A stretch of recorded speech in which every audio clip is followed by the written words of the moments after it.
today.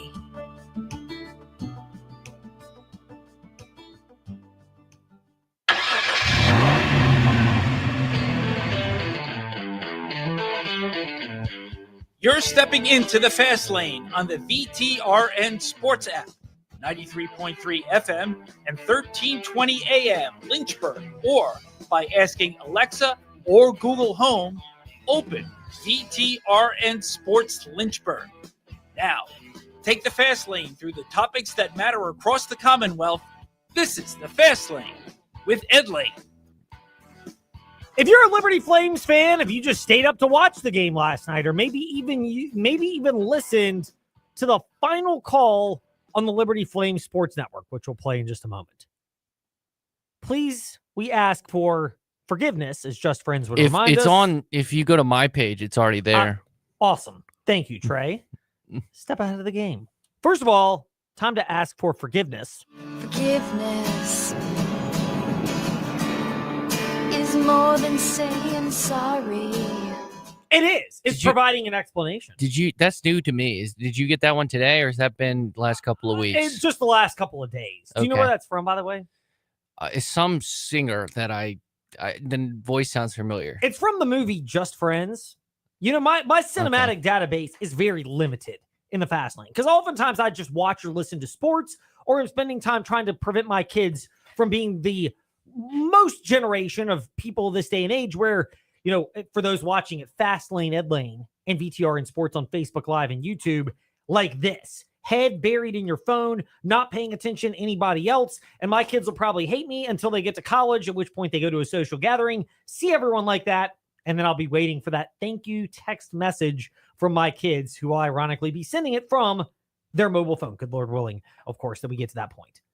But Liberty baseball and softball, we've been waiting for this for a while. Look, Virginia Tech baseball, they've not gotten to the point where they've gotten over the hump, and it looks farther away. 2022 season looked like an outlier. Virginia Tech softball, they might get back there in the future. They and Virginia both showed promising signs this year with younger pitchers, and if they can retain them, that's always a big if now. With the transfer portal, you never know. But there's room for optimism, presuming the players stick around. For Liberty, they've been knocking on the door for an eternity, which is why when this moment happened last night, it was such a level of exhale and excitement for Liberty Flames fans. A moment that they deserve to cherish and relish. Runners are going to get a little extra jump here. Texas A&M with 2 on, but 2 outs. Here's the payoff pitch from Yoder. Swung on and missed! The Flames win! They make history! Dots, team of destiny, is going to the Supers!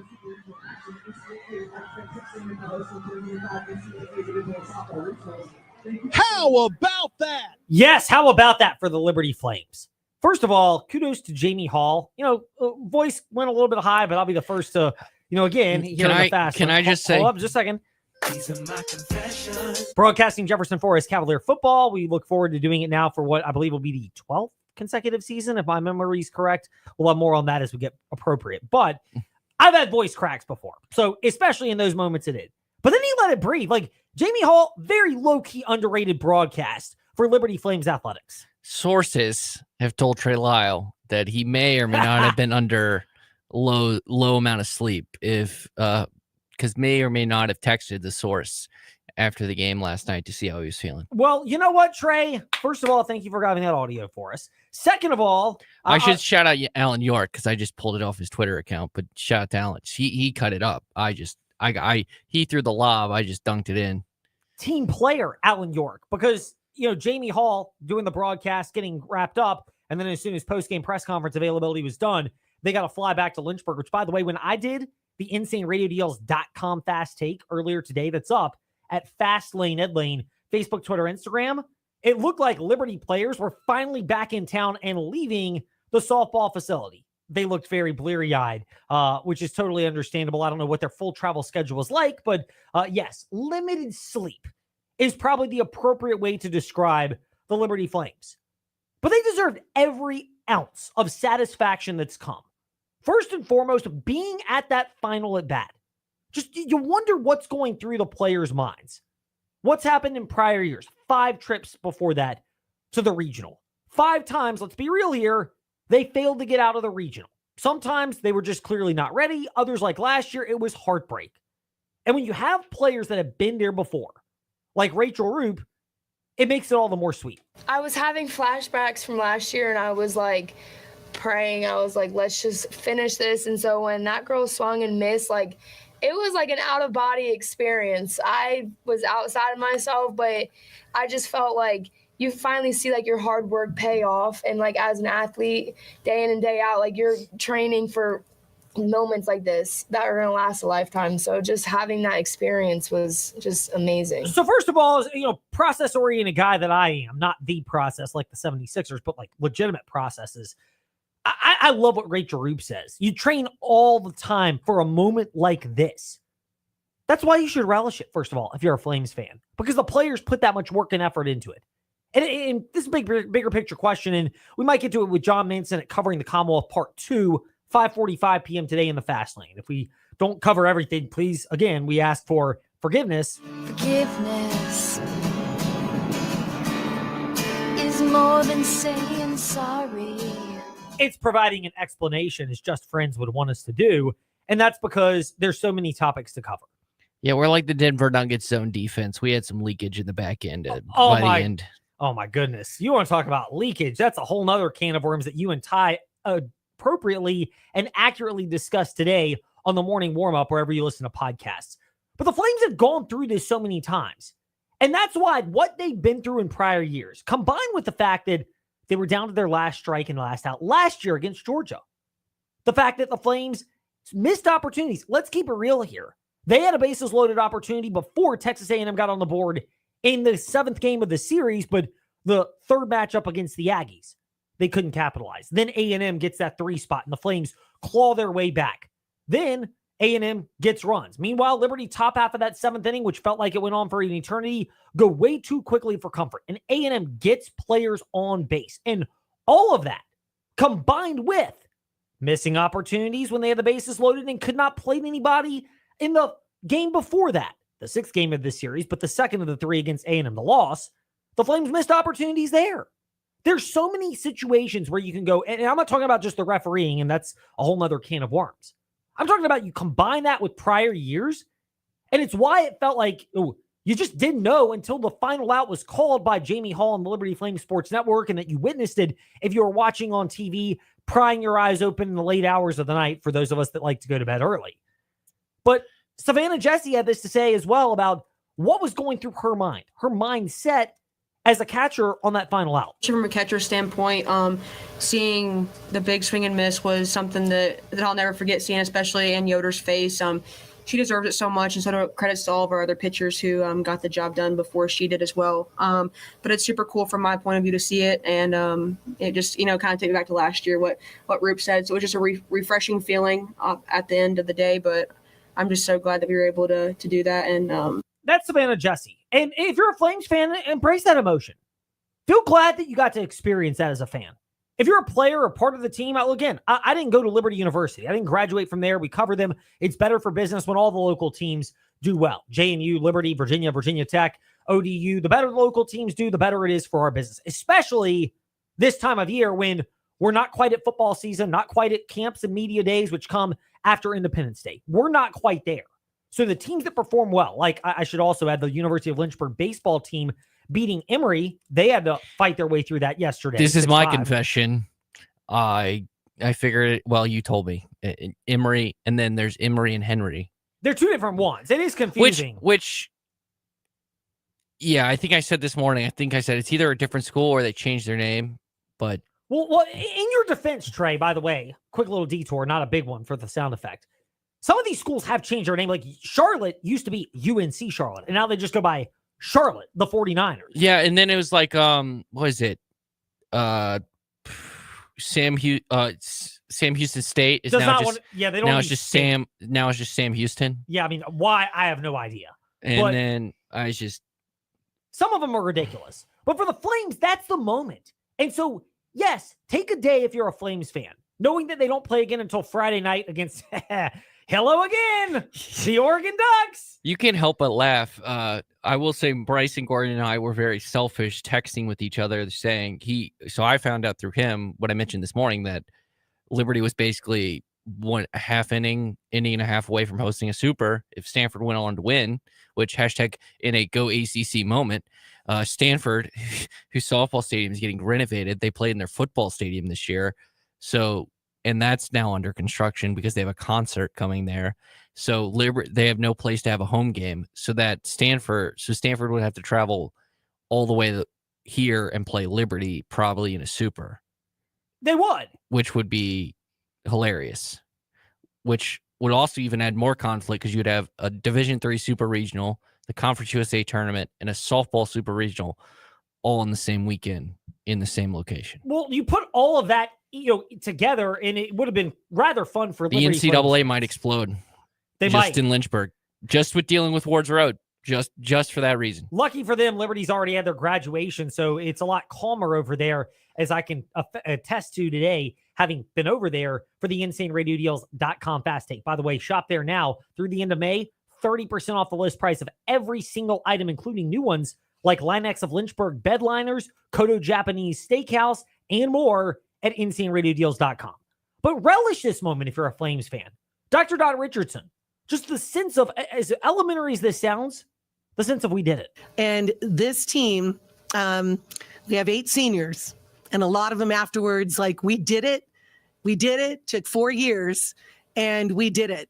And excited about that. It should be. If you're a Flames fan, absolutely. Take a moment to enjoy this because, first of all, we know the history of the Flames against Oregon. It has not been very pretty. You don't need to ask Miss Cleo. Don't go blindly through life. Call me now for your free reading. R.I.P. to the legend that she was, minus all the fraud stuff, of course. But, you don't have to be Miss Cleo to figure out that it's an uphill battle. Now, I think of all the Liberty teams that have played Oregon, I actually think this one's the best equipped if they can get off the emotional high and just the moment, the exhale of busting through for the super regional appearance for the first time. Now, more on that later this week in the Fast Lane. That's a topic we'll continue to mine over the next week. But for the Flames, this is a day where you can afford to say, you know what, take a moment, relish, live in it, and enjoy it because of how much heartbreak they've experienced as a program, how close they've gotten to these type of moments. And let's also keep it real here. If Coastal can win a championship in baseball, Liberty could win one in softball. Now, I don't think they're going to get by Oklahoma. I think that's clearly. I was about to say, it's like two serendipity kind of things with this thing. Is one, a storm prevents Oklahoma and Texas A&M playing each other in the SEC tournament, so they're co-champions.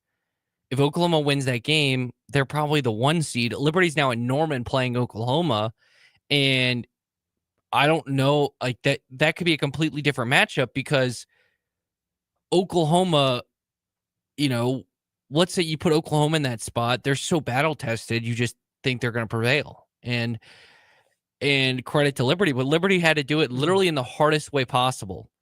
They beat the number 1 seed. And, this is going to be an all-time moment for Liberty softball, even if they get swept and run ruled in the next 2 games against Oregon.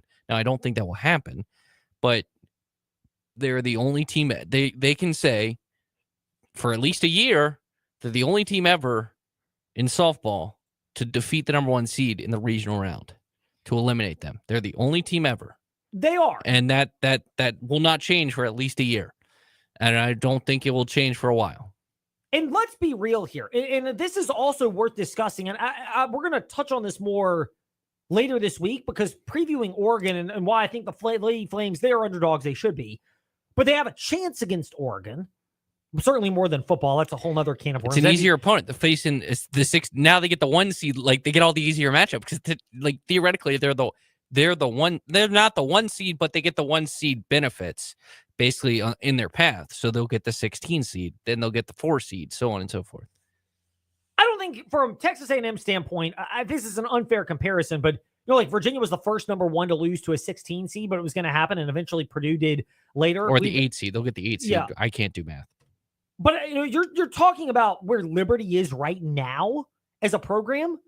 They had the talent to handle this. Maybe not top to bottom across the entire roster, but they have more than enough talent as they showed over the course of the weekend.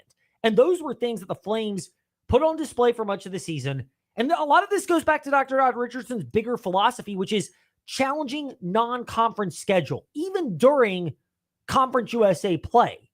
Because by doing that, you keep your foot on the accelerator of what it's like to have to step up in competition and play these teams. Some teams, in basketball, we see it all the time. You play a tough non-conference schedule, but you don't really get those chances when conference play begins. So it's kind of a readjustment a couple of months after playing a challenging non-conference schedule in basketball. The way softball and baseball are, you play your conference games on the weekend series, Friday, Saturday, Sunday, or sometimes Thursday, Friday, Saturday. And then you get to play Tuesday, Wednesday games against non-conference teams. And the Flames load up with challenges there. So a lot of that, I think, goes back to the philosophy for the Flames of understanding how to handle that moment, what the competition is like. Now, nobody they played this year was on Texas A&M's caliber. Nobody they played this year would be on the caliber of a team like that. But they played Alabama before. Last year, they played Oklahoma. A lot of these players on this year's team were there as well. So there's familiarity with how to battle through all that. And all of that ties back together to how the Flames, a blueprint, not just the X's and O's, but big picture, they were able to be resilient. And they played teams this season that are, I would say, a similar level, a caliber team to this Oregon team. Like Virginia Tech is a team that was discussed for that 16 line. And obviously they didn't get it. They fought Alabama in the regional final yesterday. But you're looking at the teams, similar teams that were of that level, they have played. They played who were, Duke, for example, they played this season, who is, I believe, host a regional. So this is, I think it's a familiar opponent for the Lady Flames, and for Dr. Dot Richardson and her squad. I think they're set up to look pretty good come this Friday, late. Unfortunately, luckily it's a 3-day weekend, so everyone in the area will be off on Monday. So luckily you'll probably be able to survive. Good news is Saturday is only 7 p.m. So get excited. Yes, and then we'll see what happens on Sunday. I am praying it's early if the Flames end up playing on Sunday, because Monday morning at 8 a.m., you can join us for the Memorial Day 10K run and 2-mile walk to benefit the Type 1 Diabetes Experience. Proud new supporters of that this year. Lynchburg Ready Mix, they have been impacted firsthand at Lynchburg Ready Mix by the challenges of Type 1 diabetes and how upsetting that can be, how shocking that can be, how much it can catch you off guard, which is why Lynchburg Ready Mix are proud to be partners with the Memorial Day 10K run and 2-mile walk for the Type 1 Diabetes Experience, and encourage you to visit tide.org. That's THE1DE.org to register for the run or walk, and to learn more about how Tide continuing to impact families in our community as well as schools in our region, because people don't know what Type 1 diabetes can do and how challenging that can be. That's part of the reason why Lynchburg Ready Mix would like to encourage you to join them and us at the Memorial Day 10K run and 2-mile walk for the Type 1 Diabetes Experience. Now, weekend review edition of the Fast Five at 5-ish. It's time for Fast Five at 5-ish. 5-ish minutes on 5 relevant topics done around 5 p.m.-ish. Ish, because our counting skills are kinda ish. Let's start with number 5. Oklahoma City. Trey, did they grow up with their victory against Denver the way they fell down early 29-21? The next thing I turn around, they're leading by 14 at halftime and end up obliterating the Thunder, or obliterating the Nuggets in a game where, and we see this often when a team asserts themselves in an elimination game, there's no desire to let off the gas because it's winner take all. Yeah, absolutely. I mean, they were the better team. They had the more depth. I think to me, once the Aaron Gordon news came out and you watched him play, you clearly see he's not 100%. It just felt like Oklahoma City overwhelming depth was going to win out, and that's basically what happened. Meanwhile, on to, speaking of Game 7 letdowns, Number 4. Toronto.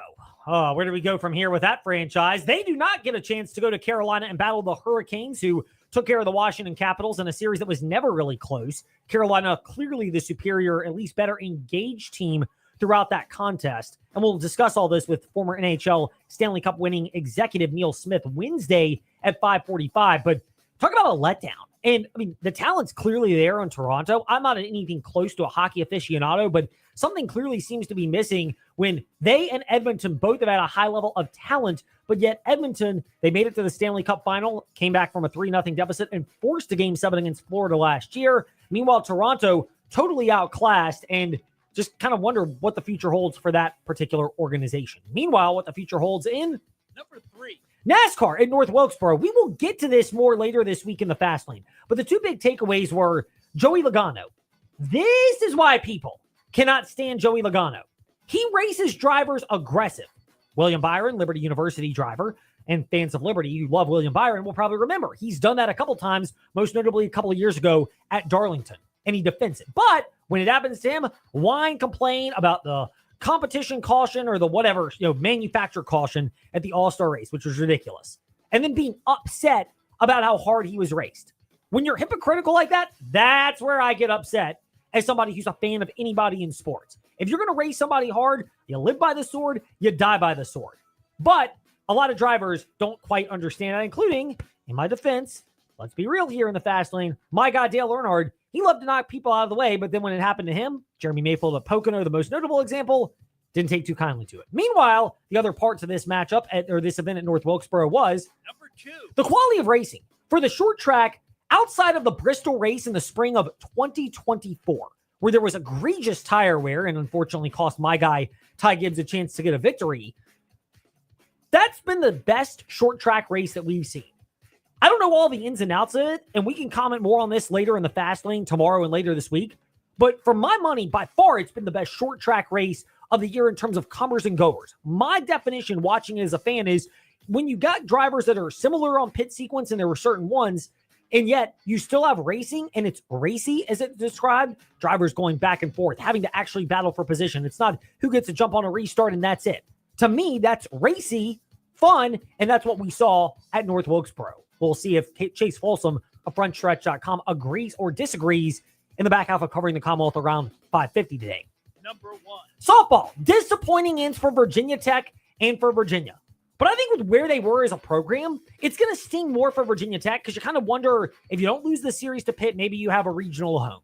If you're hosting a regional, do you have a better showing than what they did against Alabama, where the Lady Hokies fought, but it just felt like they kind of left some stuff to be desired at the end of the season. They lost the series to Pitt.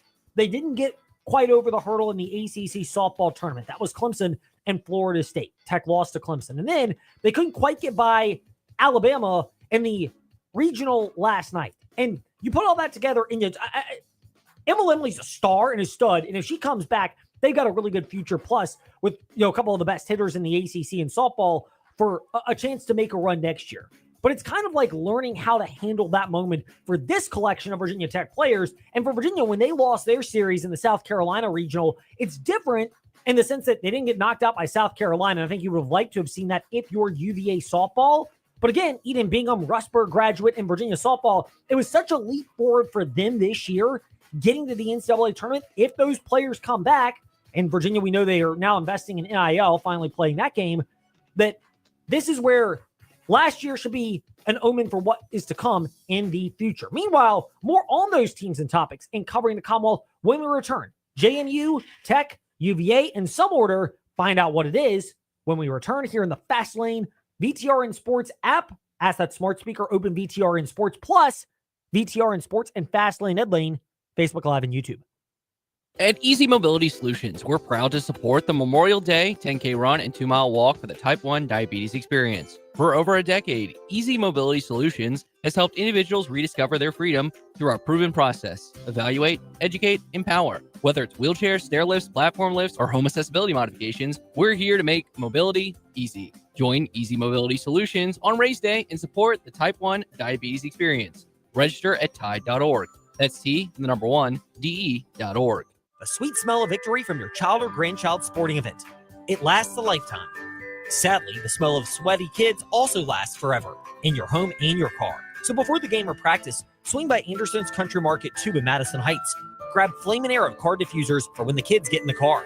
And pick up some Flame & Arrow candles to keep the house smelling great. And to be extra certain, grab some Adoratio Farms goat milk soap and lotion. Before practice or game time, drop by Anderson's Country Market 2 on the northern tip of Business 29 in Madison Heights towards Monroe. Join the Lynchburg Hillcats at Bank of the James Stadium this summer for any of your favorite nightly promotions. New this year are Senior Sluggers Tuesdays, where members of the Silver Sluggers Club get in free, and College Pride Night, where those wearing college apparel receive a discounted ticket on Wednesdays. As always, we'll have Thirsty Thursdays and giveaways and fireworks on the weekend, and free admission for Kids Club members on Sunday. Get your tickets today at lynchburg-hillcats.com. The feel of the beach is perfect. Relaxing with family and friends. Bonding over memorable meals fresh from the seas. It's a beach experience, and it's in our backyard at 801 Raw Bar in downtown Lynchburg. They're family-owned and family-operated, bringing you that relaxing beach house vibe while you enjoy the freshest seafood from our region, including raw oysters, king crabs, and snow crab. Not really a seafood person? Try their fresh handcrafted burgers, subs, pizza, and salads. Step into the relaxing beach house vibe at 801 Raw Bar on Church Street in downtown Lynchburg. Your home is more than just walls and windows. It's where life happens. And at Right Choice Construction, we get that. We're not just builders. We're fathers, mothers, neighbors, just like you. And every nail and every beam reflects our commitment to creating a place you're proud to live in.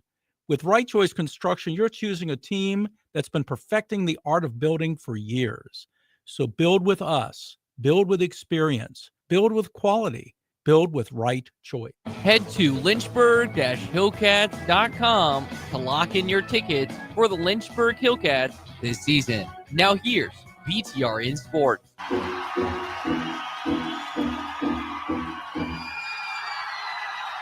Step into the Fast Lane 24/7 at Trey Lyle VT and Fast Lane Ed Lane on Facebook, Twitter, Instagram, YouTube, and wherever you listen to podcasts.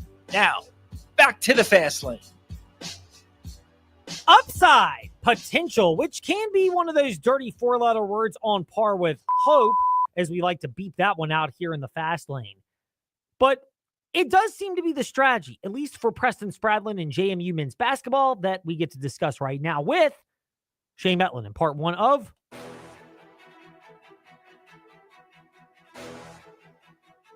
It's time for your teams and topics. Covering the Commonwealth, a look at teams and topics from around the Commonwealth.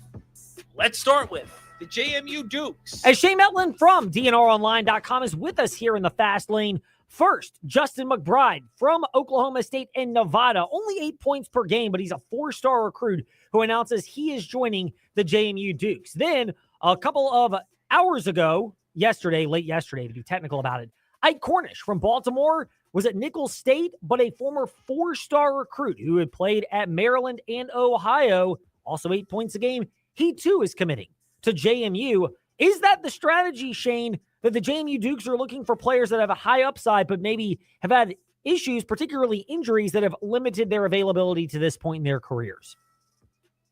Yeah, that's part of the strategy for JMU. I mean, those are guys that I think are out there for a program at that level to get, I think is one part of it too. But I mean, if you look at it, 4 of the last 5 high school classes that have come out now, JMU will have somebody who was a 4-star, top 150-ish recruit from each of those classes on the roster next year. You could throw Justin Taylor's coming back to JMU. He played a couple of years at Syracuse, where it was similar kind of recruit. And they've got a freshman coming in who fits into that category. And, those 3 guys who have college experience that we talked about all have dealt with some injuries. They've all had kind of ups and downs, but it's a situation where if they're all kind of play to what they were expected to do coming into college, you could really have something. But, we'll see how everybody kind of recovers from the injuries, how healthy people are and where they end up being. But it does seem like it's part of the strategy for JMU and the coaching staff. Shane Metlin with us in the Fast Lane at DNRonline.com and in Shane_DNR Sports. The next question is, and we've only seen one season of Preston Spradlin, how confident are you that this is the right strategy? Yeah, I mean, if it was the only thing they were doing, I don't know, but it's a mix of people they've got coming in. I mean, they've got an NAIA All-American coming in to play center, which is something they've had a lot of success with at Morehead State before they got to JMU. Had some guys, do really well there with that kind of background. They've got, some high school recruits. They've been developing a guy like Eddie Ricks in their system for 3 years now. So if you were relying completely on guys that you just are kind of crossing your fingers and hoping they're healthy and as good as they were supposed to be, maybe that'd be risky, but they do have a mix of different backgrounds on the roster at this point. They're going to have some guys who are proven. There's no real superstars that I've seen that have, shown they're definitely an all-conference type player, but they've got guys who have averaged double figures at mid-majors. So I think the mix of it is probably the safe strategy. Shane Metlin, DNRonline.com and at Shane_DNR Sports with us here in the Fast Lane. Shane, you mentioned the Dukes pushing that 15 limit, if that is the number of scholarships that will be available on the men's basketball side of things. Are we done seeing JMU active right now in the transfer portal, or do you expect something else to pop here in the next couple of days? No, I think we're done. I mean, especially with scholarship players. I mean, what I've been told is, they're probably going to go 12 scholarship players that, basically, part of it with the revenue sharing and everything else, NIL, you're splitting the pie a little bit bigger piece for everybody because, your 13th guy is probably not going to be somebody who gets a ton of minutes anyway. So they're not going to give a scholarship to that person. They'll have probably 3 walk-ons, 15 total on the roster for practice purposes. But these 8 transfers that committed that's probably going to do it for JMU now. Shane Metlin, Shane_DNR on Shane_DNR Sports on Twitter and at DNRonline.com. Shane, always good to chat with you. Thank you for your time today in the Fast Lane. All right. Thanks, Ed. Now to the Virginia Cavaliers. With JerryRatcliffe.com, founder and contributor and the veteran UVA reporter, Jerry Ratcliffe, hanging out with us today in the Fast Lane. Hootie, great to be speaking with you. First of all, softball for Virginia. They made it to the regionals, but they were eliminated 6-5 to North Florida in the Columbia Regional yesterday. Disappointing but overall, was it still a successful season, making that big of a jump to being a top 25 team for most of the year and one that qualified deservedly so for the NCAAs? Yeah, I think so, Ed. They've come a long way in the last 2 years. The program got off to a pretty shoddy start the first 3 or 4 years of her tenure, and then I think she made some staff changes that really helped bring the program forward and started attracting more talent. And it's been a improvement by pretty good increments the last 2 years. So I think they've positioned themselves to move forward and be competitive in the future. And I think that's a big thing for their program. It is. I mean, they take a step in that direction, and all of a sudden, if you start showing some success, it seems easier to rally a level of support, especially financially, which it's not nearly as big a deal in softball as it is in other sports. Meanwhile, baseball, how much have they righted the ship now? They got a 3-1 victory to take the series against Virginia Tech this past weekend, and that comes off last weekend where they knocked off a surging Miami Hurricanes team. Do you have a level of confidence that if Virginia maybe wins a game or two at most, they should be in the NCAA tournament? I think they're in now, Ed, to tell you the truth. I mean, if you look at it, I think they're in 6th or 7th place. So they're only a little bit out of first place in terms of games behind. And I think they've won 6 of their ACC series, and they're X amount of games over 500 in the conference. So if you go, and that's one of the strongest conferences in the country. So if you go over those numbers and compare them to NCAA invitation history, there's never been an ACC team with those kind of marks that have been left out of the tournament. So I really think they're in now, regardless of what they do in Durham. But I think they would like to go down there and win at least 1 or 2 games just to boost their record and gain a little momentum going into the NCAA. Meanwhile, Michael Crowder, Director of Culture Formation and Alumni Engagement for Virginia men's basketball. That was announced by Ryan Odom earlier last week about that new addition to Virginia men's basketball. What does that even mean? Honestly, I don't know. I'm not. I don't know if that's sort of taking the place of the position that Kyle Guy had, where he was trying to help develop players and culture. Not always on the court, but off the court. I know he has a pretty good religious background that he developed at Longwood with Griff Aldridge, and I'm sure there was a strong connection there. They need some alumni engagement, particularly with their own basketball alumni, because having talked to many of the players in the past, they didn't feel connected to the Tony Bennett program, and they kind of felt like they were left out, and they need to reestablish that connection. I think Ryan Odom would be good in leading that charge because of his roots here and the connection to some of the greatest years in UVA history. And so I think having those two guys in that position might engage former players to feel like they're more part of the Virginia family. But that's my best guess as to what that position is. I wish I could be a little more, add a little more clarity, but we haven't had it explained to us yet either. Pun intended, that was the old college try from Jerry Ratcliffe, and it's good enough for us because I couldn't tell you any more than what Jerry said about Director of Culture Foundation and Alumni Engagement, the new position holder, Michael Crowder at UVA. We know Jerry Ratcliffe holds the position of Distinguished Virginia Athletics Knowledge, and thankful that he shared that today in the Fast Lane. Hootie, thank you for your time, and we'll give you an A for effort on that. All right, Ed, I'll take it. Thank you. We'll see you next week.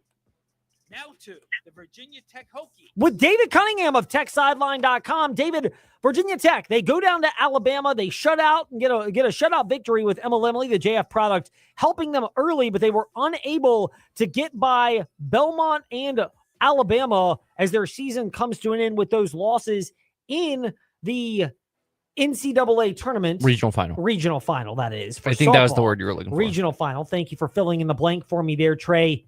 How disappointing was the overall end of the season when you combine this with the lack of trip to the ACC softball tournament final? They lost to Clemson before that, and the loss to Pitt toward the back half of the season, which may have cost them a home playoff series. Yeah, Ed, great to be with you. Yeah, it is disappointing. I think this is a program that in the past couple of years has shown that it can win a lot of games. I mean, the Hokies won 41 times this year, third most in the Pete DeMoore era.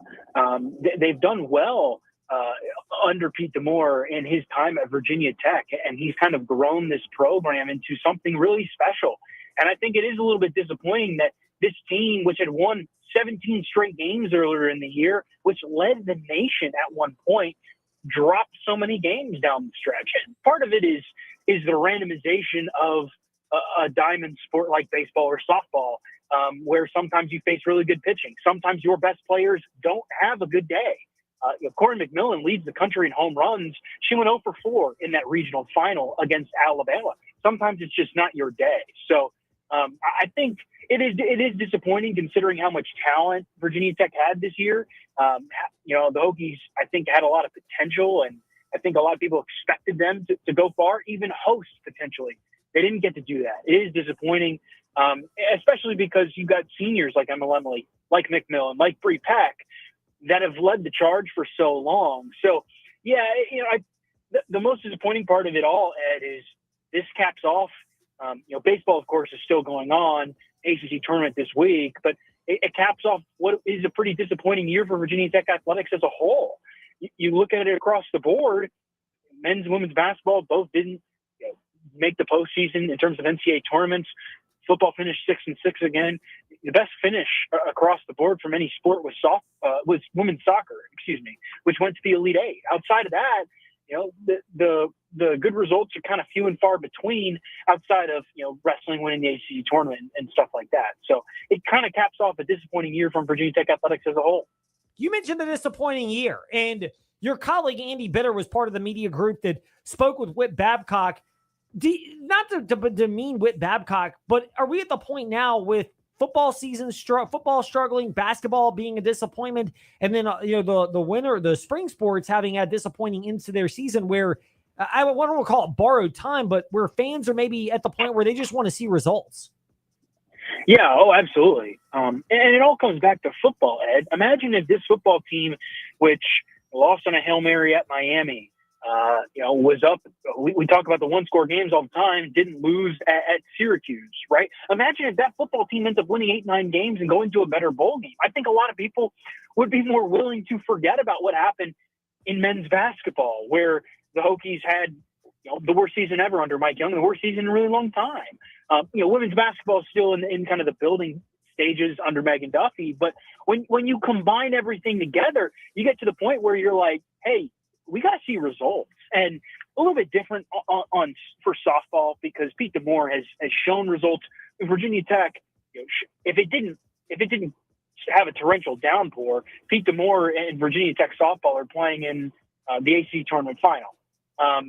Granted, that's a tough situation to be in. They've been a good team all year, and again, sometimes it just doesn't go your way. And I think they ran into some pretty good pitching this weekend. But man, it's one thing when it's one sport. It's another thing when it seems like it's happening across the board. And I think, to your point, Ed, Virginia Tech fans, I think, are sick and tired of, especially in this era where so much of college athletics is about NIL and about giving and about resources and about funding your programs. Virginia Tech fans are kind of, putting in some resources, and the Hokies aren't really showing anything, except for a couple different sports, right? Wrestling, won the ACC regular season title. Women's soccer went to the Elite Eight. Softball had a pretty good year, even though they didn't make it to the Super Regionals or farther. So, and you look across the board at baseball, which was ranked in the top 25 at one point. Men's basketball didn't do well. Women's basketball is kind of on the come up, and it all comes back to football. The sport that kind of drives the bus for everything hasn't been good in a handful of years now. So, yes, it's to your point. I think everybody's kind of sick and tired of, in Blacksburg, the Virginia Tech fans are just kind of waiting for something to happen a little bit. And it's a bummer that it hadn't happened this year, but, only hope is you can kind of turn the page and hope it gets better in the future. Don't wait for the insight, and you don't have to turn the pages. You just scroll up and down at techsideline.com, where David Cunningham and his colleagues put up great insight all the time. David, thank you for dropping some of that knowledge today in the Fast Lane. We'll also keep it locked to the real D Cunna on Twitter and Instagram. Appreciate it, Ed. Talk to you soon. David Cunningham with us here to wrap up part 1 of Covering the Commonwealth. Part 2 when we return, yes, back to the Liberty Flames and the big softball victory they got over Texas A&M. John Manson to kick off part 2 of Covering the Commonwealth next here in the Fast Lane. Get more at the Used Car Superstore on the Sheeler Motor Mile, your premier used car dealer serving Southwest Virginia and surrounding areas for over 50 years. With more selection, more value, and more finance options. Plus, your trade is worth more. Get the best selection with more Hondas, more Hyundais, all your favorite makes and models. Over 900 used vehicles in stock now. That's way more than any other dealer in the area. Volume selling means volume pricing, and we've got the volume all in one location on the Motor Mile. The Used Car Superstore is your one stop for cars, trucks, vans, and SUVs. Many have miles in the teens, remaining factory warranties, and some are even local one-owner vehicles. Plus, Sheeler owns the finance company. Getting approved for credit is easy on the Motor Mile with financing options for every budget. We finance your future, not your past. You're a valued customer and not just a number on the Motor Mile. Get more with straightforward pricing and more inventory arriving daily. Over 900 vehicles on the lot ready to choose from. The Used Car Superstore on the Sheeler Motor Mile. I-81 exit 118C in Christiansburg. Call 866-SHEELER1. Always open at Sheeler.com. Car insurance rates are rising rapidly. That's no secret. It's because the cost of medical care for those who are injured and the repair and replacement cost of damaged vehicles is skyrocketing. But what can you do about it? Hi, this is Judd Gardner with Gardner Insurance Solutions in Lynchburg. We've been helping Central Virginia drivers purchase the coverage they need at affordable prices since 1993. Talk with us before you pay again. We represent numerous companies and have many cost-saving strategies. Gardner Insurance Solutions, 434-316-5433. Have you looked at your home's exterior lately? Do you see faded siding, paint peeling, and wood rotting? Windows that are impossible to open and close and gutters falling off? Call Collins Siding and Windows to transform your home's exterior and save you money on energy costs. Dreaming of a new porch or sunroom? Collins can do that too. Since 1989, Collins Siding and Windows has been transforming homes in Central Virginia. Roofs, windows, siding, gutters, porches, decks, and sunrooms. They can do it all. Call Collins Siding and Windows today, 434-525-6307. Start your Memorial Day with a fun, family-friendly event. Join us Memorial Day morning at Depot Plaza in downtown Lynchburg for a 10K run or 2-mile walk, followed by food and fun. Come for a healthy way to honor the holiday. Most importantly, your participation benefits Tide, the Type 1 diabetes experience. Tide supports individuals living with Type 1 and Type 2 diabetes so they can live their best lives. Register now at Tide.org. That's T1DE.org to join us for the 2025 Memorial Day 10K run and 2-mile walk for the Type 1 diabetes experience. At the Trost Law Group, the only basis upon which we judge ourselves is by the client's success. Everyone on our team understands our responsibility to our clients, which is why we'll do everything we can to be on top of our game for you. If you've been injured in an accident, you need a team who's focused on how they can benefit you. If you've been injured as a result of someone else's negligence, call the Trost Law Group at 777-HURT. That's 777-HURT, and put us to work for you. Experience, reputation, growth. These are what make Brownstone Properties the area's most trusted property management company. With the recent addition of 15 new communities at Smith Mountain Lake, we have expanded our HOA portfolio to over 80 communities across the region. Combine these with over 2,500 residential units, and it's easy to see why our reputation and business continue to grow. Let our experience work for you. Visit us today at brownstoneproperties.com or 3720 Old Forest Road in Lynchburg.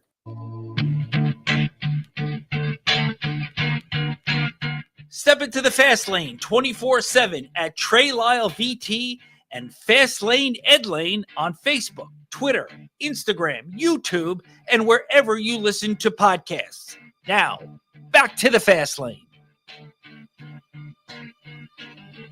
Is John Manson still struggling to get through the day? I'll be the first to get my usher on and say it has been a challenge because I'm not used to these late night games, especially a softball game with that much intensity. And then you have to kind of ratchet it back down to try to get to bed and wake up early. But I didn't have to worry about taking a bath afterwards, unlike Dr. Dot Richardson, who had this to say. Okay, I've always said as a physician, I'm not sure if you're aware, I'm an orthopedic surgeon, that ice is nice. But in that situation, it was nice because it's victory, but it was cold. So cryotherapy, I almost cried, but boy, I kept saying how worth it. But I love it. By the way, cryotherapy. Bryson Gordon and I have agreed that she's the conversation. She might be the conversation for the most interesting coach in America, especially now that Biff Poggi is no longer the head coach of Charlotte because he was a fully billionaire before he came into coaching.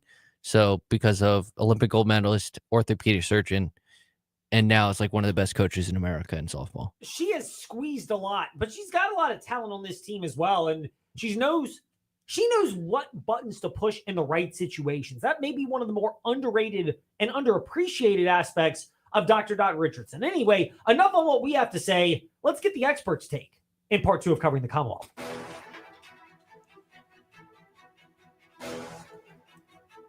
It's time for your teams and topics. Covering the Commonwealth, a look at teams and topics from around the Commonwealth. Let's start with the Liberty Flames. John Manson, founder and contributor to aseaofred.com. John, great to be speaking with you in the Fast Lane. What was it like watching the Liberty softball team, particularly Sunday? All those opportunities missed, but nobody really thinks about how it could have gone sideways nearly as badly when you ultimately get the victory.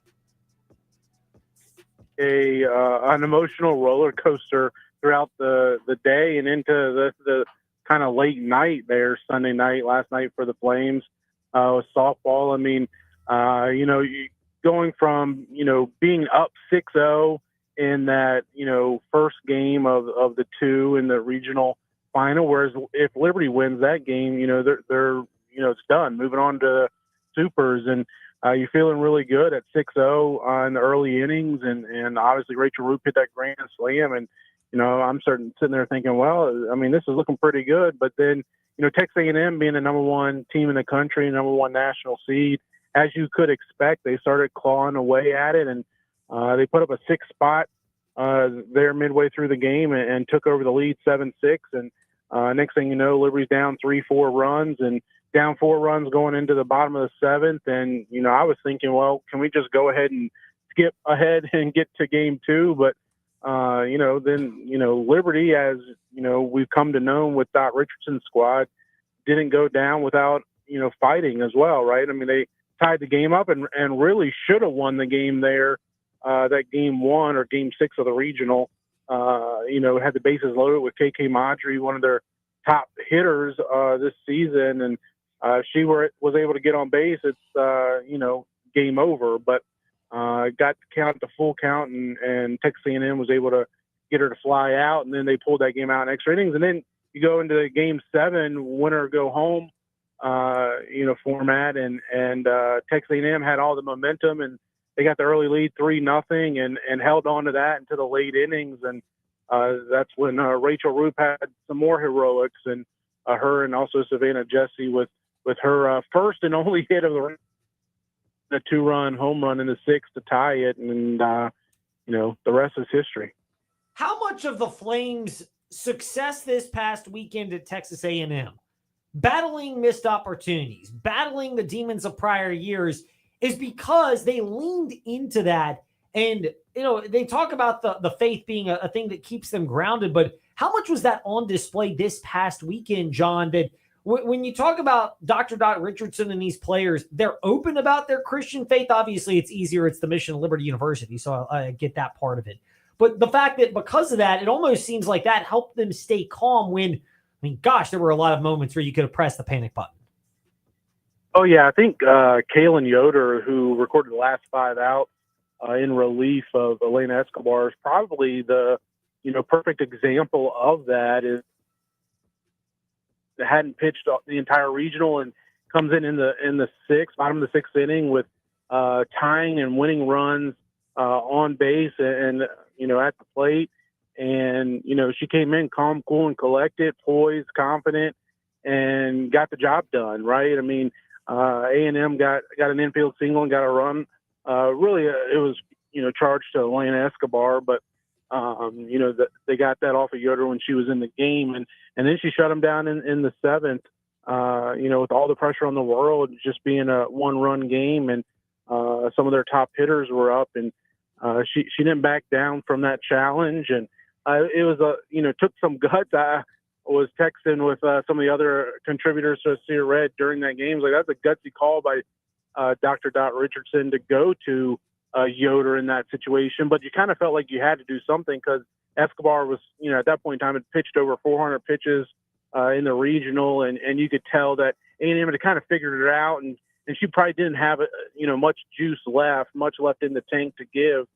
She obviously emptied it out there and had a great regional, but she goes to Yoder, Richardson does, and a sophomore is probably going to be the face of this pitching squad, pitching staff going into next year, but she decided that we're not ready for next year. The Flames get some history and are advancing on to the Supers.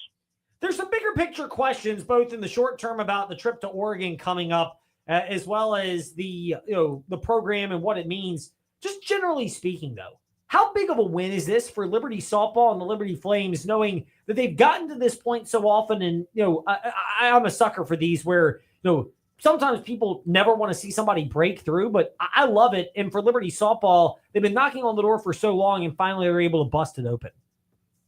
Yeah, I mean, I'm with you. I was thinking about that Sunday before the games got started, and being a fan and wanting to see how they perform and to perform well is, I really wanted it for them, right? Because like you mentioned, they were knocking on the door for so many years. I mean, it's a 3rd straight regional final appearance and 4th in 5 years. And several of those, they eliminated the number 2 national seed UCLA a couple years ago. And you feel like if you do that, you should be able to win. But, they weren't able to get it done against San Diego State in the regional final then. And then last year, 1 out away from the Supers against Georgia. And Georgia has the walk-off hit in that game 7 winner go home.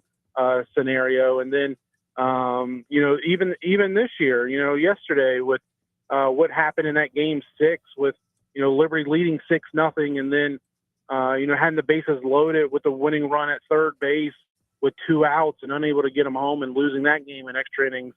It was just, it felt like it was deja vu all over again. But and Rachel Roop said this in her post-game press conference last night that, they needed to go through those 4 previous years for her specifically, as she's in her fifth year and all with Liberty. They needed to go through that because going through that got them to what they needed to do, and to have that, mental psyche to get through it and pull out that gutsy win late last night.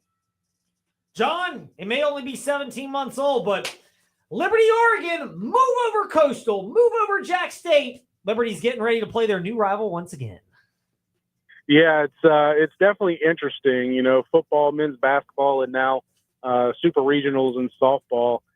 3 of the biggest spotlights on Liberty athletics in the last, like you said, 17 months, and it's been Oregon sending the way. I don't know if it's ironic or I guess we'll find out here this weekend. Just what the Flames can do. Can the softball version of the Flames do a little bit different than the football and men's basketball team did? We will find out, and we'll be glued to aseaofred.com and a Sea of Red on Twitter and Instagram. Well, at _C of Red on Instagram, but at a Sea of Red on Twitter for all the insight and updates from John Manson and his colleagues. John, great to have you back in the fast lane once again. Thank you much, and get some rest. Sounds good. Thanks for having me on, Ed. Make sure you get a nap on Friday afternoon to stay up for that 10 p.m. first pitch. Oh, don't remind me. It's going to be gloriously late.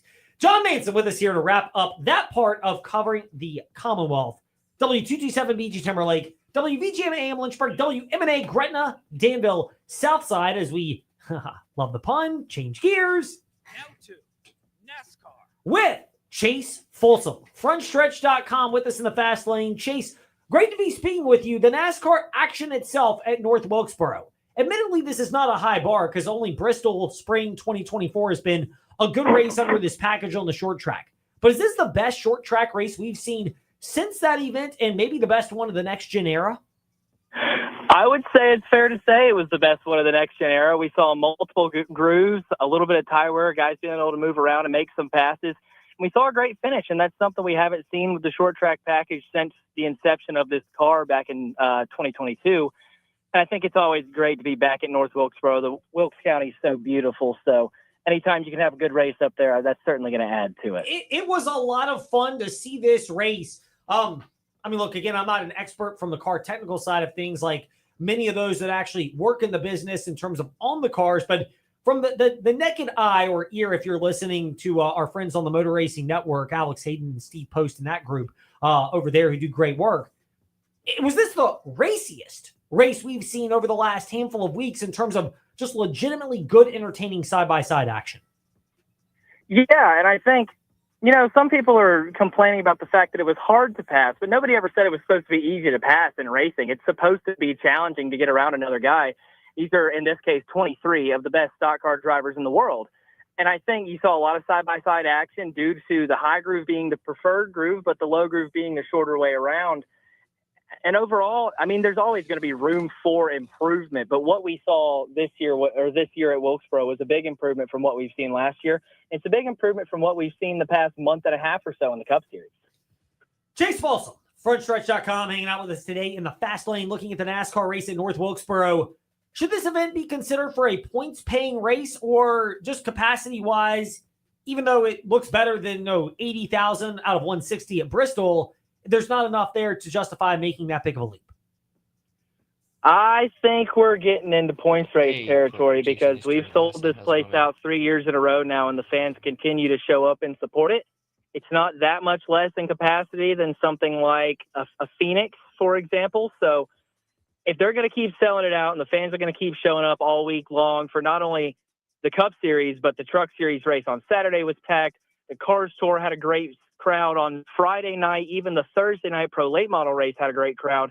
And if the Wilkes County faithful are going to keep supporting the racetrack like they have been, I think it might be time to give them 400 laps in a full field again. If we get there, will Joey Logano complain even though he would race somebody hard when someone actually does it to him?